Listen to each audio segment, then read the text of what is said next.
My name is Lana Henderson. I'm the daughter of Joe Marsh, and he resides here at Willowbrook. I kind of like to tell you my story with my dad and how we got to find Willowbrook. And I have to say I'm so excited from the bottom of my heart that I was able to find this place, this staff, these people that are on this long journey with Dad and I. My dad lived in West Virginia, and at the time my stepmother needed to be put in a nursing home. So of course we started the process of looking for living arrangements for Dad and stepmother. During this time we did find an assisted living facility that was connected with a nursing home. At that time I thought that would be perfect for Dad and Hattie. Well, as time progressed, I realized how this didn't really work for my dad. There were so many things going on with me living in Illinois that I was not able to control or be able to handle with being out of state. I started the process of looking in Effingham then, that I was going to bring my dad back here so I could take care of him and give him the quality care that I wanted for him. In this process, I knew Kay had built a new facility. I was very interested in what they had done. So I made the trip over to see Kay. At that time, their facility was full, but yet they were building a facility next door that would be open in a month or two. I had to bring Dad back to Effingham, Illinois, because things just continued to decline in West Virginia. I had to make arrangements in another assisted living place in Effingham, and things just weren't right there either.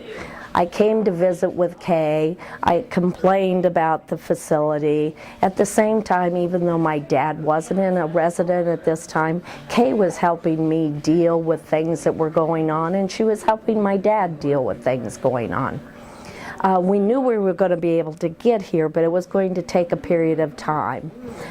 In that time, Kay let my dad come on a slow basis, a couple hours at a time, to start getting used to their facilities and what they had here.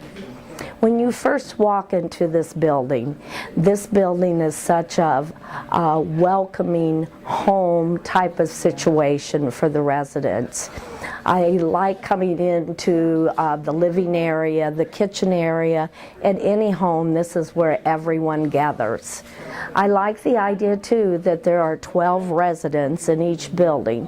The ratio of staff to individuals here are just great. I just can't talk enough about the staff and what they do here for our people.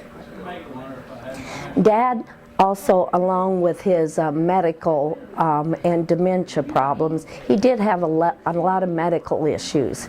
I had a hard time finding in other assisted living areas because we needed a nurse. We needed a nurse to care for my dad and be with my dad. And so this was another area that Kay was able to assist with us.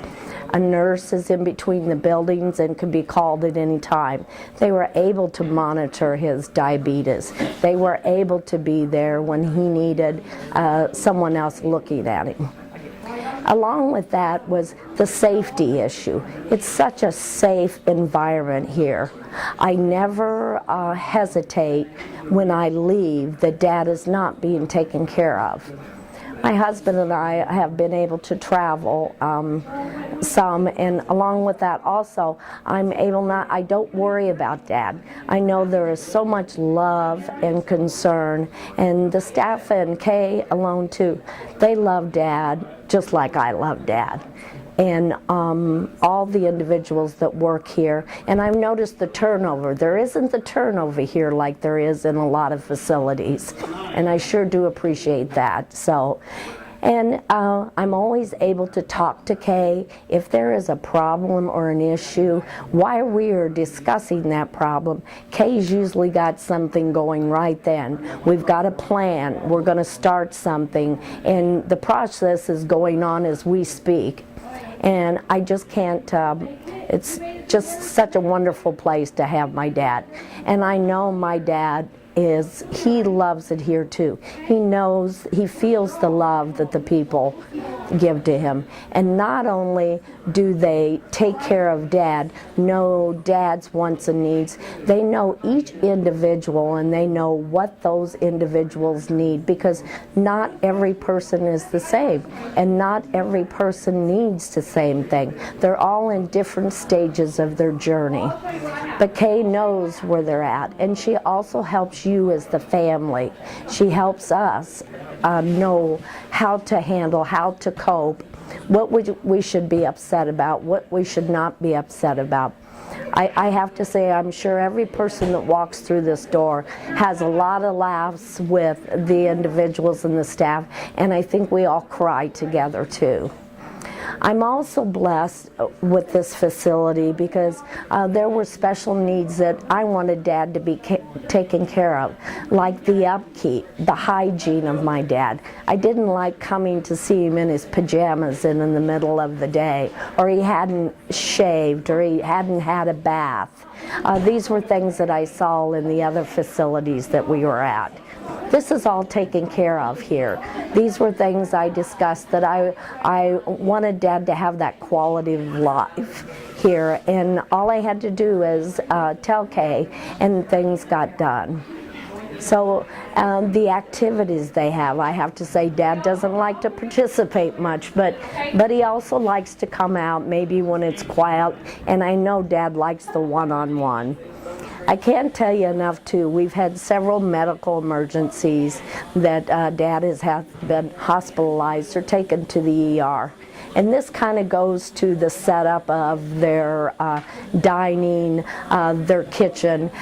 They baby my dad. If my dad is sick, the first thing they do, Dad gets deviled eggs, his favorite thing. I don't care what time, hour of the day, if Dad won't eat, they're fixing him deviled eggs.